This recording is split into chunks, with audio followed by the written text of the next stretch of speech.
loud. Yeah, fine, that's it. It's definitely being recorded now. Apparently that was my job. Told you.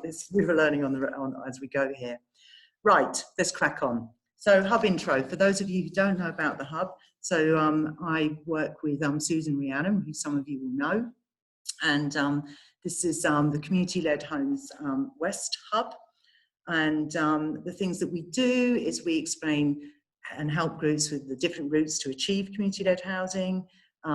We facilitate, help people identify the appropriate legal structure, support groups with feasibility studies, etc., providing advice and information on funding, as well as financial appraisals, and capacity building, etc. Now let's be very clear, there's only 3 of us, and none of us are full-time. We don't do this on our own. We work with a whole bunch of really fabulous people who are trained enablers who help facilitate these groups. That's it as a brief overview, because you can find out more about that but from our website. The most important thing about tonight's webinar is to find out about this policy. So I am now going to mute myself, and Kelly is going to take over and give an overview of the policy.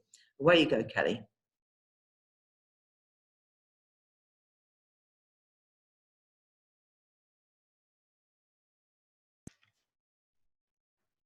Yeah, you should be on. Yeah.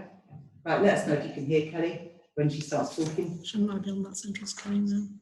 Just talk, Kelly. Just talk. Right, I can talk. Okie dokie. Yeah. So, hello everybody. I'm assuming you can see me, etc. Crazy times. We were hoping to have the event this evening and to meet up with you all to show you these sites. But Suzanne and Rhiannon at the Hub have been working hard to come up with this webinar as an alternative, which hopefully will give you some information. So I hope you're all coping out there, awful times, but hopefully this will be something to think about, to take your minds off it all. So the bottom line is, and the good news is that the City Council, Bristol City Council, approved a paper on the 4th of February, which was the community-led housing land disposal policy, and then also another policy, which is the self-build land disposal policy. And these 2 policies are great for those 2 sectors.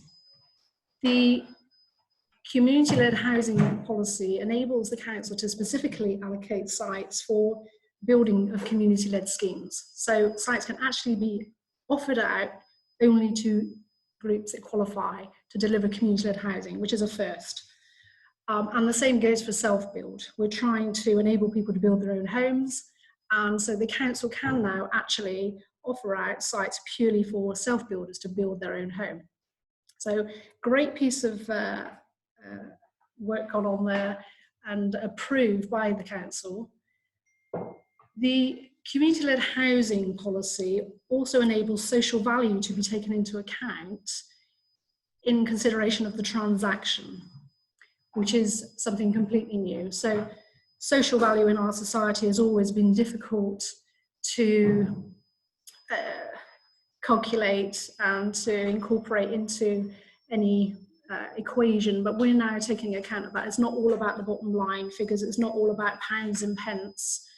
This is about the social value outputs that can be delivered from communities coming together and delivering housing to solve their own housing problems, but also the housing problems of their community. So this legislation, it's not legislation, it might be in time, you never know your luck, but this paper certainly is a good piece of enabling for the community. The Mayor of Bristol is obviously seeking to deliver 2,000 homes this year, 800 of which are affordable, and this is certainly part of that. We are looking for delivery of affordable homes with this for local people, although there could be an element of market homes included. And it's just felt that community groups can play a leading and lasting role in serving their communities and solving their own housing problems. So we're looking for bids. We're going to start releasing sites. Jay Ridsdale, who's here with us today, has been working with me on preparing those sites, and we've had a number of surveys done and lots of assessments done on them. So hopefully we're delivering you sites that are deliverable in terms of planning, and that you can build some good schemes out there. So we're looking for bids where community groups are engaged, and not just a little bit of consultation, but where community groups are engaged throughout the process, and where there's a commitment long-term to that community group being involved, sort of a legally binding role in the management or the stewardship, and a commitment to deliver benefits for the community in the long term, in perpetuity. So those are community-led delivery outputs that we're looking for, those sort of bids. The policy is limited to certain groups. So for instance, a company limited by guarantee that's registered with as a charity with the Charity Commission, a charitable incorporated association, a community interest company, etc. There's a long list that's in the policy, but you have to qualify as one of those entities in order to be able to make a bid. So we're going to be releasing 9 sites for community-led, and we're going to be doing 12 sites for self-build. So self-build, the sites are for people to build their main home. They will be offered on the market at full market value, and they will be done via an agent. So we're looking for affordable rent homes on the community-led. Affordable rent at local housing allowance as a limit. So something that's genuinely affordable within the area, or shared ownership delivery, which would be up to a 40% purchase and a rent of 1.5% maximum. But we're also looking for those social outputs. So this is all going to be delivered via, the community-led ones are going to be delivered via a portal that's in the council. The sites will be loaded up onto that portal, and then you will have the opportunity to bid. So there'll be a 4-month period in which to bid. So these should be released in the next 10 days. And then you'll get the opportunity to put your bids together and to submit. So we'll be looking for what your housing proposal is, what you intend to build, how deliverable that is, what resources, what skills, etc. you have in order to be able to deliver, what community benefits you can deliver through the scheme, the social value outputs, and the financial viability of what you're proposing. Those are the sort of questions that we're going to be asking. But you have to be an organiser, before you can answer any of that, you have to be an organisation that qualifies as the right legal entity, and you have to be an organisation that has a financial standing that's acceptable to the council. And we are working on sort of flexing that to make it suitable for community groups. So the bids will come in, we've got a 4-month period, the bids will come in, and we then will score each of those categories 0 to 5. And a panel will sit at the council to make decisions. If people don't bid on a site, then the site will be rerun, or after that 4 months, we'll run it again. If several people are bidding, then we'll be looking for the best bidder. We may well come back to bidders and ask for more information, or we may ask for a rebid if it's not providing what we're looking for. So we've obviously got a lot of groups that are already working on sites out there. And that's great, you should come in with some strong bids, but we won't be weighting that work. So everybody will have a fair chance to bid on every site. So although people may have actually put work in already, that does give them an advantage, but anybody can go on and work on any site in advance. But we won't be weighting that in any way. But however, having said that, we don't really want, in the spirit of community-led housing, we don't really want people bidding against each other. To any great extent. We can have several bids on a site, that's not a problem. It is a competitive process, but we don't want groups doing a lot of work sort of unaware that others might be bidding. So we are saying that the hub could work as a central resource where you all communicate with each other via the hub, and you can communicate between you all as to who's bidding on what. So you can liaise and have a discussion between you as to whether you're all going to bid or whether only one of you will bid, that sort of thing. So on the self-build, and I appreciate this probably sounds a bit jumbled, I feel a bit jumbled as I'm talking myself, to be honest, between self-build and community-led, but on the self-build, we've got 12 sites. Self-build is a new delivery model really for this country. Elsewhere abroad, it's just the norm, but in this country, it seems very difficult to deliver any affordable housing. through self-build. So we're seeking to sort of allocate sites to make that possible. They will be going via ocean estate agents. It will be on a market value basis, but it will only be sold to people that are building their main home. If somebody wants to build a home for sale or for rent or for any profit as such, that won't be acceptable. So if I just run through the sites that we're releasing, so community-led sites, Seamills Training Centre in Seamills, Pensford Court in Stockwood, Rowlinson Gardens in Lochleys, Dutton Road in Stockwood, Queen's Road in Bishopsworth, Rodford's Mead in Hengrove, former Hillfields Park, Speedwell, Constable Road, Lochleys, the second Constable Road, Lochleys. So those are the community-led sites that we are releasing very shortly. And the self-build sites that we are releasing are Lawrence Hill, parcel of land between Hemmings Parade and Tenby Street. So these self-build are only for 1 or 2 units, largely 1. They're plots of 1 for self-builders. There may be 2, and you know, two people come and bid together, or somebody could bid for part of a plot. Thickets Avenue in Speedwell, Gilray Close in Lochleys, Bracken Close in Lochleys, Mulready Close in Lochleys, Brangwyn Grove, you probably pronounce that differently, in Lochleys, Turner Gardens, Lochleys, Constable Road, Lochleys, King William Street, Southfield, Kebble Avenue, Bishopsworth, Rodsford Mead, Hengrove, Sheepwood Close, Henbury. Those are the sites we're going to release, probably by the beginning of next week, and we will be sending out emails to everybody on the self-build register and anybody else who is, well, we'll just go to the self-build register. You need to register on the self-build register really with the council to receive that information. All right, so that's the list of sites that we're sending out. I think that gives enough information before we open to questions, do you think? Yeah. Okay, so the questions are coming in thick and fast, and I'm trying to type some answers and look at the questions. So what I'm going to do is I'm going to start from the top and work my way down. Rachel, you've been busy. Number of questions here. Hopefully these will pick up other people's questions as well. Let me just, when it's available, I'm just on Hub website. Sorry, I'm doing a couple of things here. Right, so someone asked about when will the sites be posted up anywhere?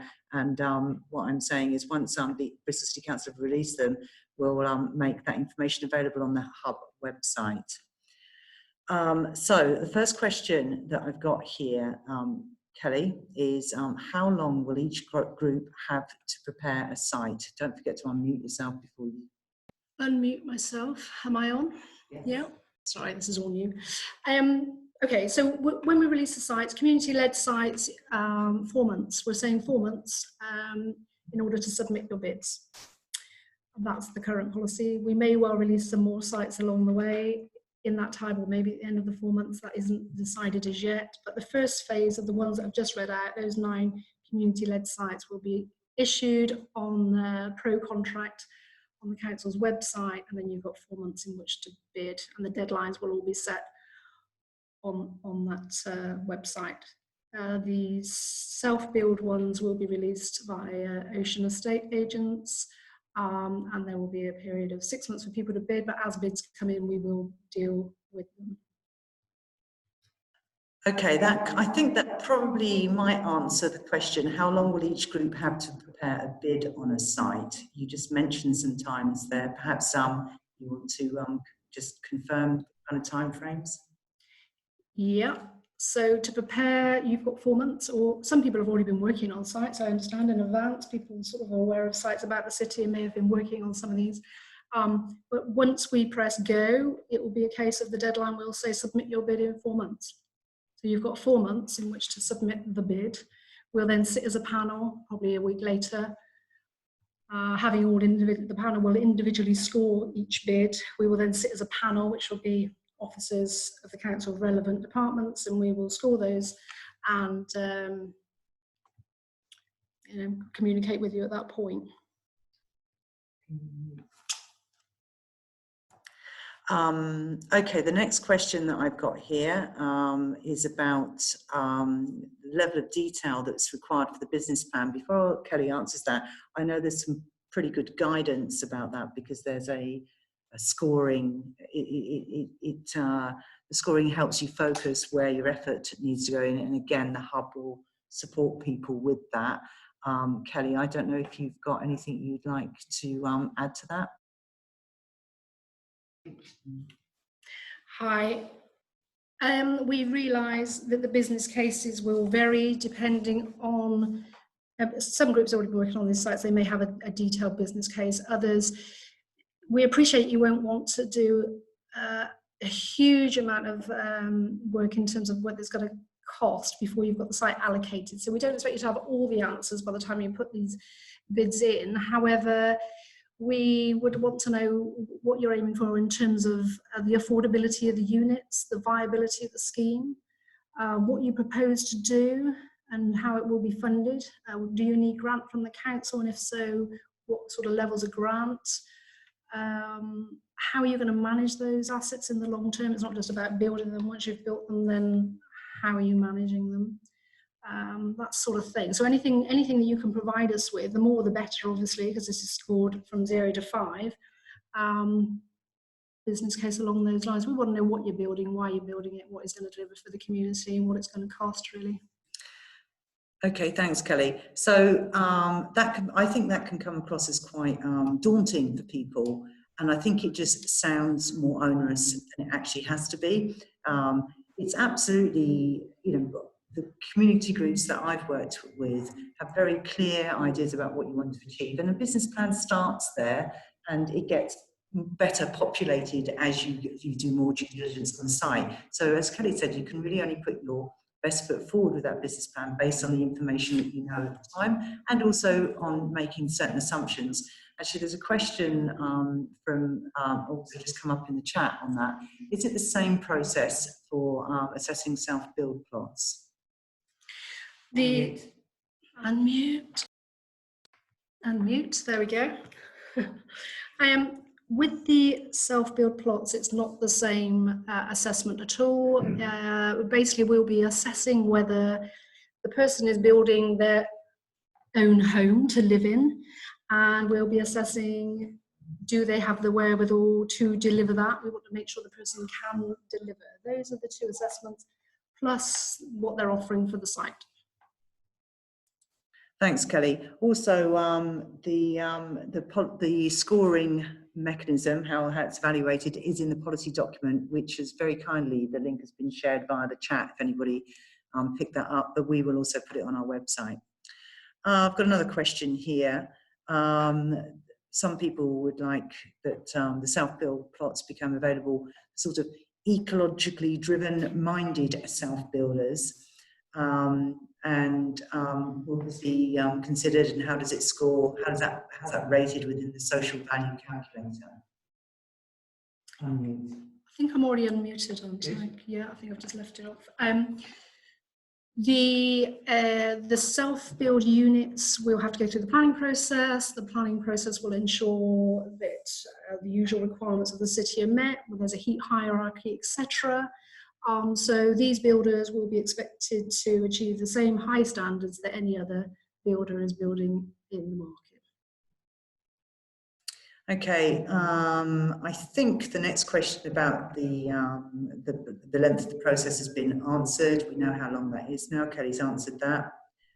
There's a question here about how will groups be supported to work collaboratively rather than competitively across the city. I think that's an interesting question, because once the sites are released, obviously Bristol City Council have put out, it's a competitive process. So their ability to feed back to people sort of comes to an end, and that's where the hub will step in. And I think this is a bit of suck it and see. We are learning, and I think we have to all work together.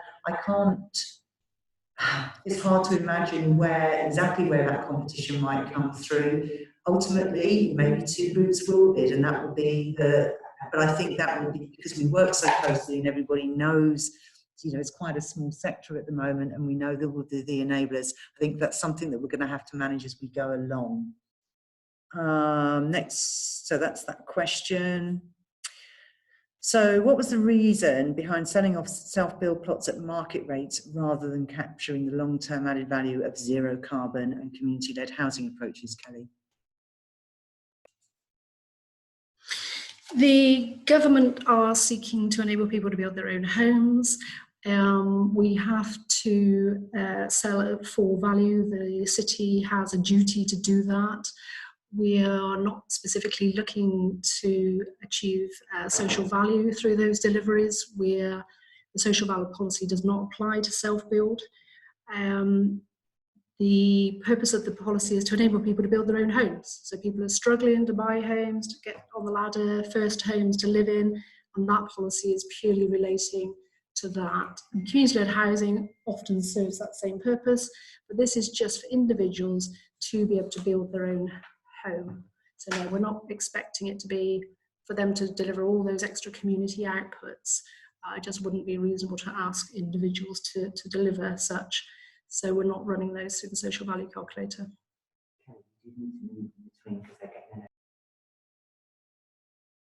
Okay, so yeah, I've picked up that about the echo. So Kelly is muting in between answering the questions. There's a question here about the role of Bristol Community Land Trust, and some of you will know that I work for Bristol Community Land Trust, and this is about how to ensure maximum community benefit. Actually, the word managing was used. BCLT doesn't have a role as such. I mean, there was I think an original view that potentially perhaps the Land Trust could be the custodian of these sites to then enable the vehicle that for community groups to access them. I think the jury's out on that. We've now got a longer period of time, which is really good. So the hub well, I'm hoping that we can identify more groups and get groups up to speed to bid on the sites where to date we're not aware of any interest.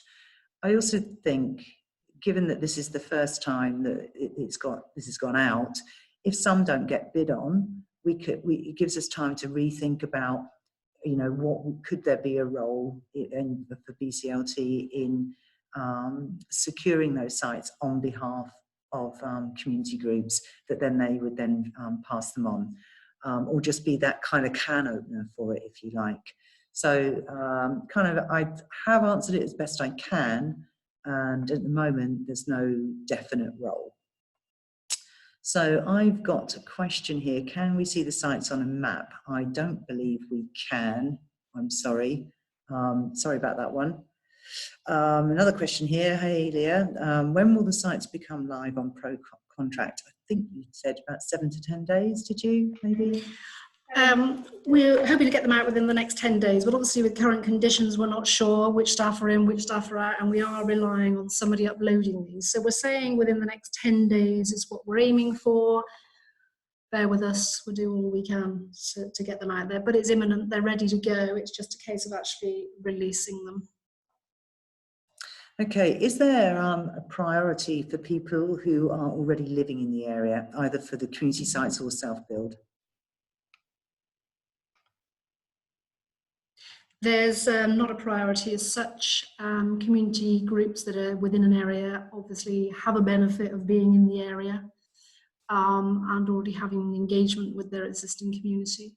So that will strengthen their bid, but there isn't a weighting given within the scoring that says you're local, therefore. Okay, I think this is just about some clarification around what we mean by open market value, because the question here is, I know that you have touched on this, Kelly, but you know, the question is, are the CLH sites and self-build sites being sold at open market value? And then I think it's just perhaps reiterating and clarifying that you know, the open market value, social value, how that's considered. Maybe Jay wants to come in. Talk to? How does that? I'll do it if you like. Yeah, okay. So Last year, the council approved a social value calculator, and you can find that on the website. So the council in various areas are looking at social value. That will only apply to the community-led housing sites. It won't apply to the self-build sites. So the self-build sites have been valued, independently valued, and they will be marketed and people will bid for them. We may not get the valuation, we will look at the bids and they will be sold to the best bidder.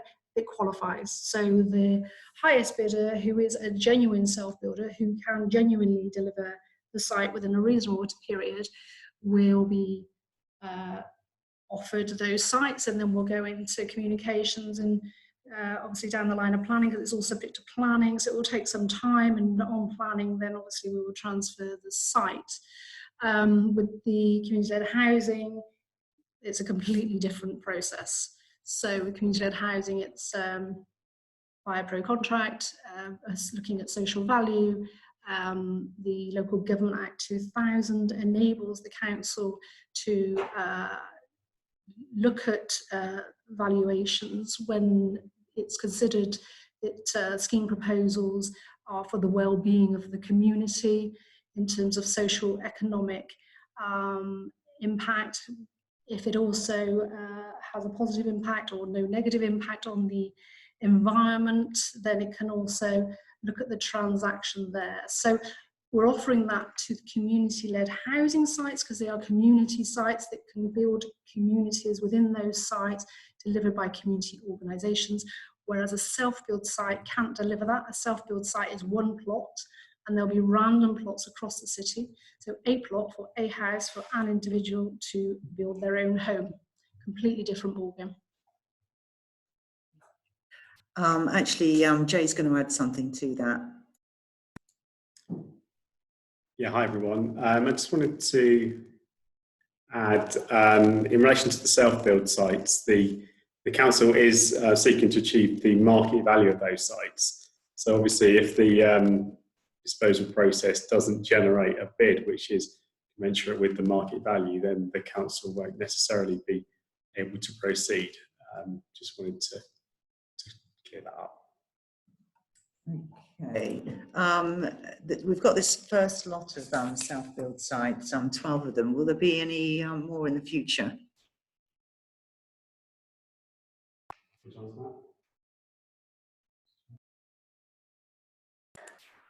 Yeah, hi. There are a number of other self-build sites which we're currently working on, which there are various constraints and what have you, which means they're not immediately ready to be released.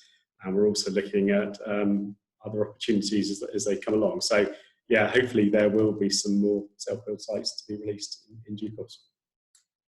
Kelly. Okay, Kelly, someone's asked here, you mentioned in your overview about being flexible for community groups regarding financial status. Someone's asking for a bit more, kind of pack that a little bit more.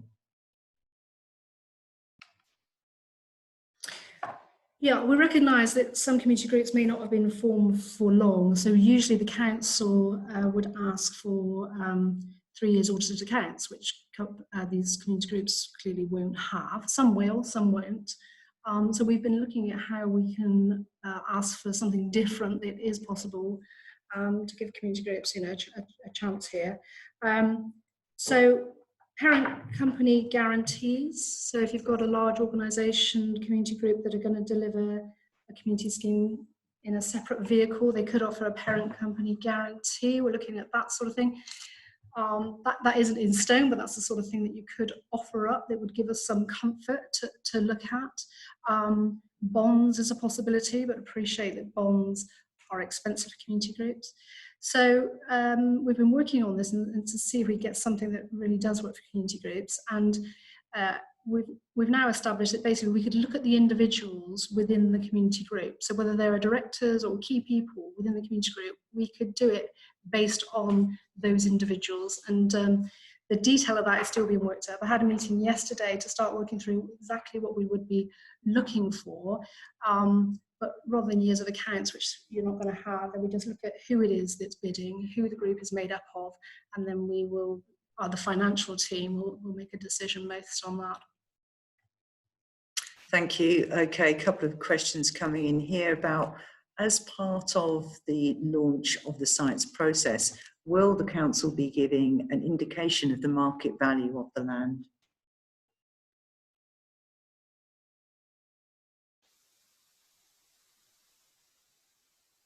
Sorry, yes, for CLH sites. Hi, yeah, in relation to the community-led housing sites, no, it's not currently our intention to give an indication of the market value. Don't forget, in relation to the community sites, the council is not necessarily expecting to achieve the market value. We're just asking the qualifying community groups to make a bid. I don't think you necessarily need to know the market value of those. In relation to the self-built sites, I appreciate that's not the question. There will be a guide given by the agents who are acting on behalf of the council. Okay, there's a couple of questions coming here on the chat. Has a specification been drafted for the CLH sites tender? There's guidance as to how the bids will be assessed, with scores, with values against that. So it will be clear as to what the council are looking for, the kinds of things they're looking for. This was kind of, we skirted over that earlier. So once you see the guidance, it'll become clearer to you. So that should be released soon. Someone's asked to confirm again the list of sites. What we will do is they will be available soon. It's going to be launched in about 7 to 10 days anyway. And we'll get something on our website. If we could make a note of that, Rhiannon, that would be great. And that also answers the question, or maybe not, why only 4 months for the CLH bids? Anyone out? A lot of people in the room realise it was only 2 months, and that has just been extended to 4 months. Now, that may or may not be reasonable. We don't know yet, and I think we have to accept that this is the first time Bristol City Council have done this, and we're all learning. And if there are difficulties in groups getting their bids together in that time period, those sites aren't going anywhere. We'll just go through the process. The other issue is there are some groups that are very ready to go. So the council had a tricky sort of situation of trying to get going for those groups who are ready and want to get access to those sites, and others that are further behind. Okay, I'm going to scroll down here.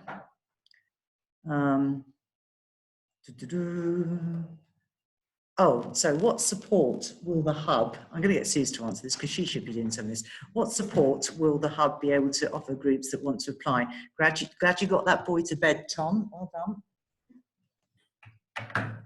Hi everybody. So the hub is obviously going to be signposting and helping groups with support, so technical and non-technical advice. We'll be uploading information to the website, and also getting groups to engage with enablers, accessing funding hopefully, and signposting to people to various parts of funding that's going to be available. And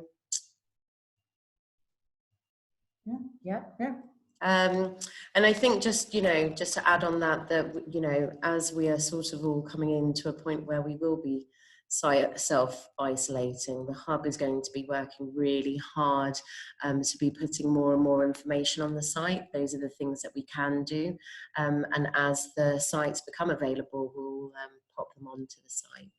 I hope that helps, Tom. I've got a question here. Are there any exceptional circumstances in which the self-build sites could be transferred to the CLH policy? For example, there could be a role for community groups to secure the self-build sites, working with eco-focused affordability self-builders to enable homes for local people in perpetuity. I guess that's an example. Do we ever foresee that?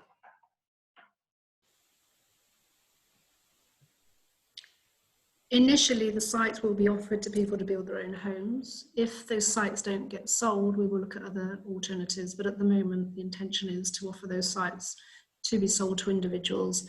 for their own homes. We don't really have a policy for if that doesn't happen as yet, but we obviously look into it if they're just not sold. I think there'll be enough sites released for community-led housing for community groups to focus on without focusing on self-build sites. So that's probably the starting point. And just to add to Kelly's comments, the self-build sites by their very definition are small because they're sites that could accommodate 1 or 2 dwellings. I mean, possibly 3, an absolute squeeze, depending on design and working collaboratively in terms of the layout. But essentially, they are sites with the capacity for 1 or 2 dwellings. So they are, by their very nature, not suitable for larger schemes and less, therefore, attractive to community groups. Okay, I've got 2 questions coming up, questions from the left of me, questions from the right of me, and I'm stuck in the middle here. So I'm going to this one first, which is what's going to stop someone from saying a builder's for their own home and then building and selling on the open market? We're looking into how we're going to police that. Obviously, it's not the intention. The initial sites that are being released, I don't really think will be attractive to people that are just trying to flip sites. Yes, we think we may get people trying to do that, and obviously we've got to stop that happening. So under the Self-Build Custom House Build Act of 2015, the government have asked us to do what we can to facilitate self-build being available in this country. So we're holding a register. We've got 900 odd people on that register at the moment. So we've got people in the city saying that they want to build. So we do collect information from them on the register, but we will go through a thorough process of making sure it is for their own home. So in the bidding, once they've bid, we will be meeting with them to check that over, and we will have a criteria for that so that we're confident. And then we will obviously be going through the whole process of disposing of the site to them, and through that process we will be checking that it is still for that purpose. The odd one may get through, I guess, but certainly we'll be doing all we can to make sure that isn't the case. Thanks, Kelly. Okay, I'll try and do some quickly here. Do you need to be in housing need or on the home choice register for the CLH sites as they are affordable housing tenures? If you mean to access one of those homes, probably, but there could be a local lettings arrangement. If you mean to set up a local group to do it, no, not necessarily. That can come later. Kelly, I don't know if there's anything you want to add to that. Each site will be different. Different groups will come forward with different ideas. Often it's a group to house themselves and others within their community, and they want that local lettings policy, and we do look at that for community groups. Others may decide, larger community groups doing larger schemes may well decide to open it up to the choice-based letting system. So we'll work on a case-by-case basis. Okay, a financial question here. Hey, Mark. So given the hurdle for CLH groups is very high from a financial perspective, as opposed to a Thunder of Homes England, for example, what will happen to the sites if no groups get over the hurdles?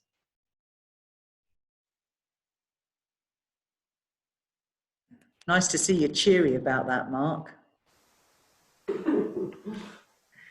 So to clarify, you're saying, so if community groups bid and they don't meet the mark and therefore we haven't got a bidder,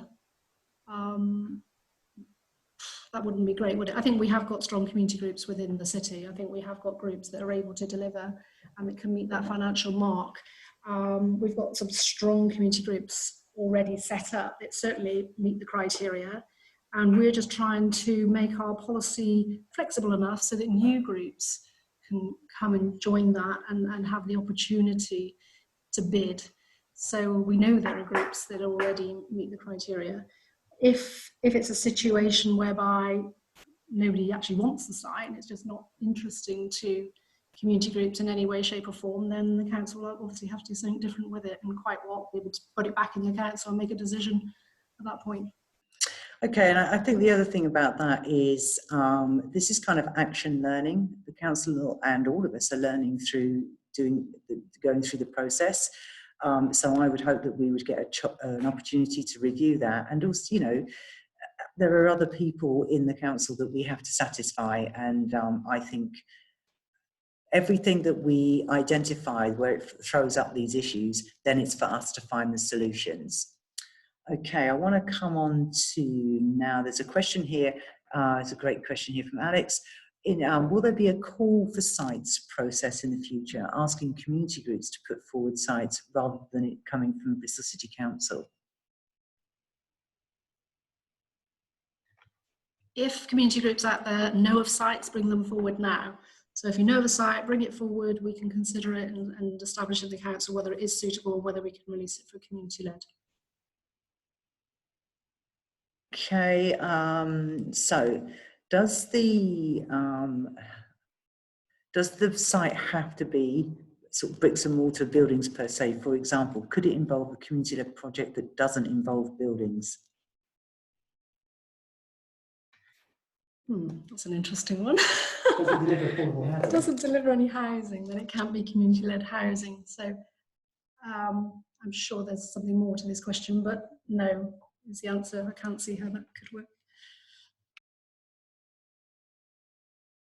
On mute. Done that question. Thank you.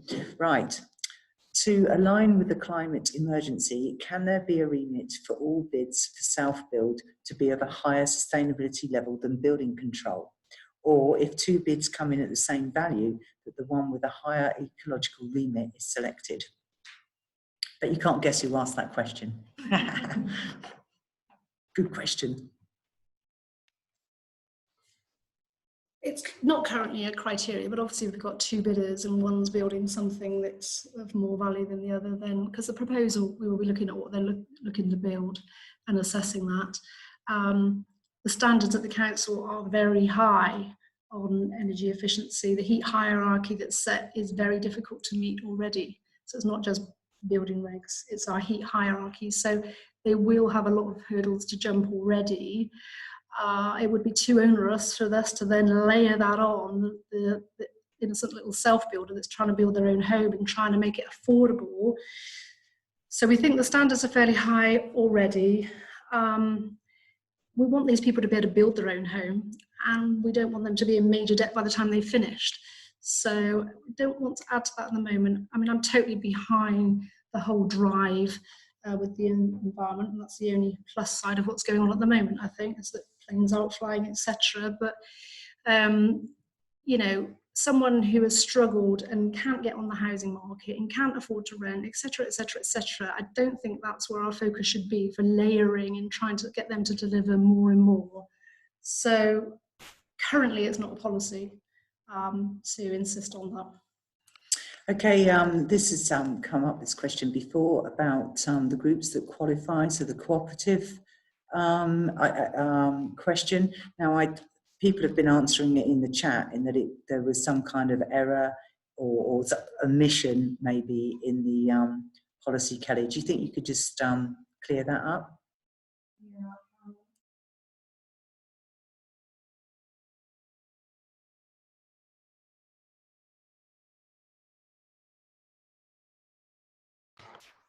Hi.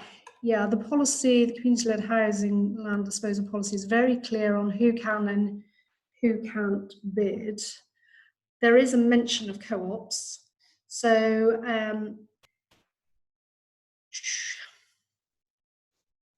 we have got a community benefit society registered under the Cooperative and Community Benefit Society Act 2014 are eligible. So the policy says that. I know when this went to Cabinet, there was a mention about co-ops not being included. And so we need to look into that. So this is obviously a legal categorization of co-op. And I will be going back to the legal team to say, is that correct? Because the question has come up, but I don't quite know what the question is, because co-ops are mentioned there. But maybe there are other forms of co-ops that don't fall into that. Benefit Society Act 2014, And so we need to look at that and just see whether we have excluded a group that we intended to include or not. I actually thought that there was some follow-up on that from when the policy was approved at Cabinet. I think it would be really helpful to get that absolutely cleared up and in writing, and the hub will take that up and publish it on our website, because it certainly wasn't the intention to exclude anyone, and we need to be really, really clear because this has come up before.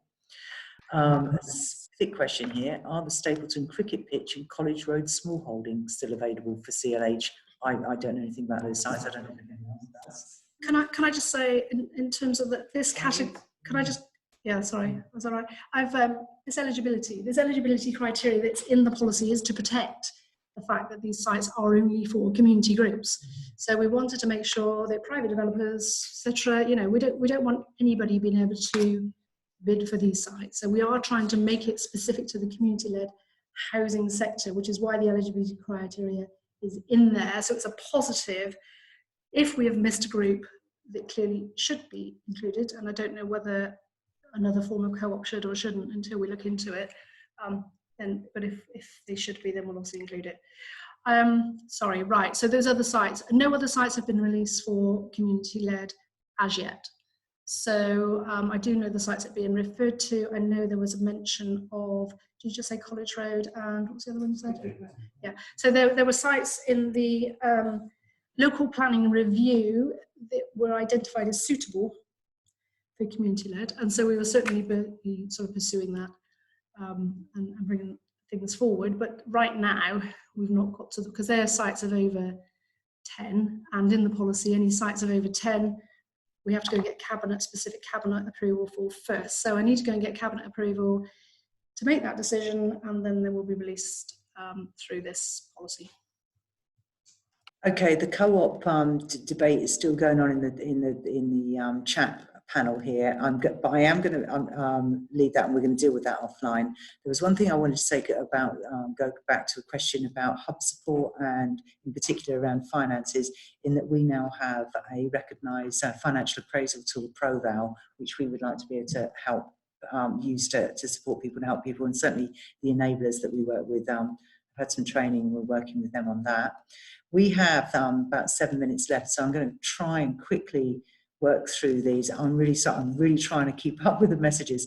There was, will the council be publishing the scoring of each bid, or even just the winning bid, after the panel's decisions are taken?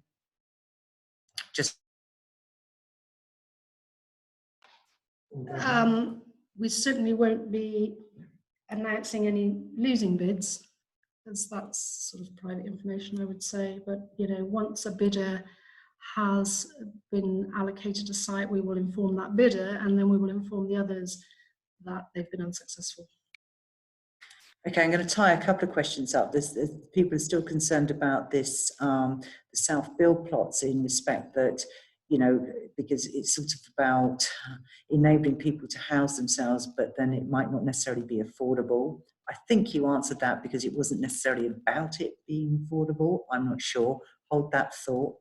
And I think the second bit was about whether this Bristol CLT could be the customer, or another organisation, like a community anchor organisation, could be the custodian of the land, and perhaps, you know, covenant, you know, if they had the freehold, covenant it back to dispose on a leasehold basis to the individual self-builder. And I think these are all kind of interesting ideas, and I wonder what your initial thoughts, if you have any on that, might be, Kelly or Jane.